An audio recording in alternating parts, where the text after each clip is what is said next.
Ehtiyot bo'linglar, bu smeysitselni o'zingizlarga ham, tanishinglarga ham tavsiya qilmanglar. Bularning 3 ta minusi bor bu smeysitsellar. Buni ochib ishlatganingizdan keyin bundoq yopmasangiz joyida turmaydi. Joyida tursa bu pumpterga давление yig'ilmaydi-da, keyin yorilmaydi. Ikkinchi minusi shlagga agarda boshqa smeysitsellarda yorilib ketsa, hamma remont daddalasi chiqadi. Bu shu uy egasini pulini ekon qilishni yaxshi ko'radi.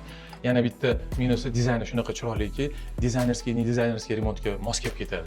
Yana bitta fishkasi mana bunaqa освежитель ham chiqadi. Yangi remontdan keyin uyga shunaqa chiroyli hid berib turadi. Bu вообще tekin ekan ichida.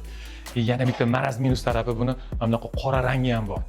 Endi pozitiv narsalar haqida shu videoni kommentariyasiga 5 ta do'stingizni belgilang. Bitta like bosib yuboring. Oy oxirida uydagilarni xursand qiladigan bunaqa ajoyib sovg'alardan 10 ta odam randomda g'olib bo'lishi mumkin. Va yana bitta mana shu smeysitselni, yana maraz tarafini ko'rsatib ketaman. Bularda kvadratnisi ham bor, operator yaqinroq kel.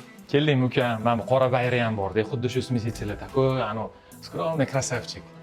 Ano spokойный bolalarga to'g'ri keladiganida, ano dizaynerskiy domlani shunaqa remontlarga ham o'zligi qilishadigan okalarga o'shin to'g'ri kelib qoladi.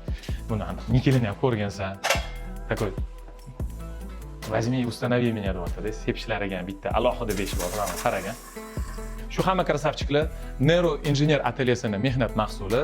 Bitta qizilchani qizartirib qo'yish esdan chiqmasin.